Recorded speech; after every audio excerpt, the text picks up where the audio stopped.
In the criminal justice system, sexually based offenses are considered especially heinous. In New York City, the dedicated detectives who investigate these vicious felonies are members of an elite squad known as the Special Victims Unit. These are their stories.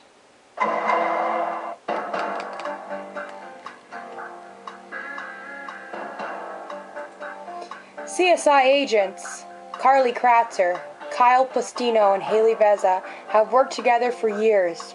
When two new students arrive from Conestoga College's Police Foundation's program, it is these agents' jobs to train the newcomers in how to assess a crime scene and think creatively and critically in order to avoid closed-mindedness and to find out who committed these heinous crimes.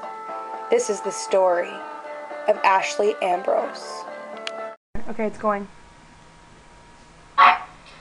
Wow, first day. I know, it's kind of weird. I'm a little nervous. So am I, but you know what? I know all the terms of the textbook, all the stuff you learn in school, I know all about it. So I don't need to worry. Best 2 grades in the class. We'll do fine. Oh yeah, no problem. Guys, how are you? I'm Agent Kratzer, this is Agent Plastino, I'm Agent Veza, and you are? I'm Jessica. Jessica, nice to meet you. I'm Andrea. And very nice to meet you too. Well guys, welcome to the team. I know you guys went through a lot of work to get here, a lot of school, a lot of courses, and I want to let you guys know that it's different out here on the field. Your lives are at stake, our lives are at stake, and the people we're helping, their lives are at stake too.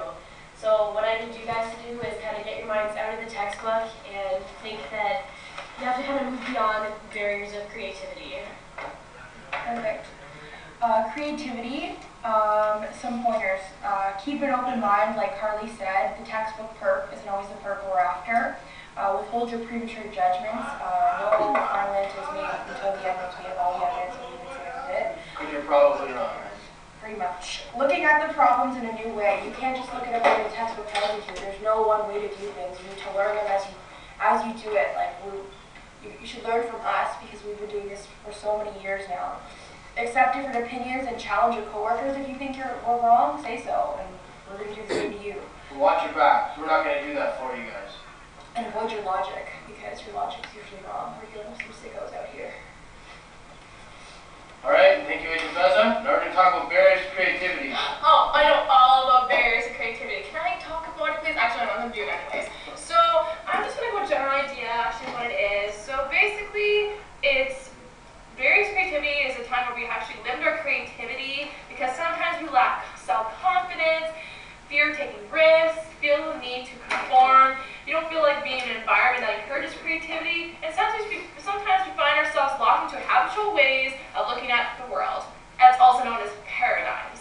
So I can go on and on about this, but I think you guys already know all about that. So I'm just going to say what the 3 barriers are. The first one's perceptual, the second one is cultural, and the third one's emotional. And basically, Okay, I got it here. So perceptual barriers are characteristics that blind us to the hidden dimensions of an issue. I know that's really important in this field because it's not always what you think it is at first. So school taught us all about not jumping to conclusions. Cultural barriers is when we become disorderly and lose the ability to see things from someone else's perspective. Like tunnel vision, I think they call it in this field. So we learned all about that too though. And emotional barriers is the last one, and it's a chancy pursuit, but you gotta forget your own emotions and just kind of go with it. So, yeah, that's about it. We learned all this. You don't think we would notice if we didn't become police officers? We've already been doing this. Jeez. Honestly, you guys don't, I'm telling you, take your textbook, keep the knowledge, but put it aside. That's not what we're dealing with. We're dealing with murder victims.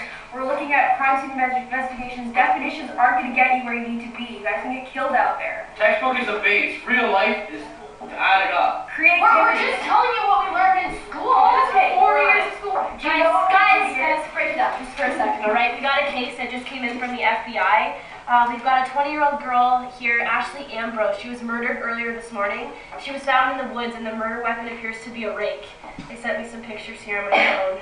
It looks pretty gruesome. They don't have any leads yet, so... Ew! I really have to say that? Shut up. That wasn't in your textbook, was it? Listen, guys, our window of time is shrinking fast, so we've got to get going. Everyone get their gear. We need to leave now. Where are we going? Where are we going? We're going to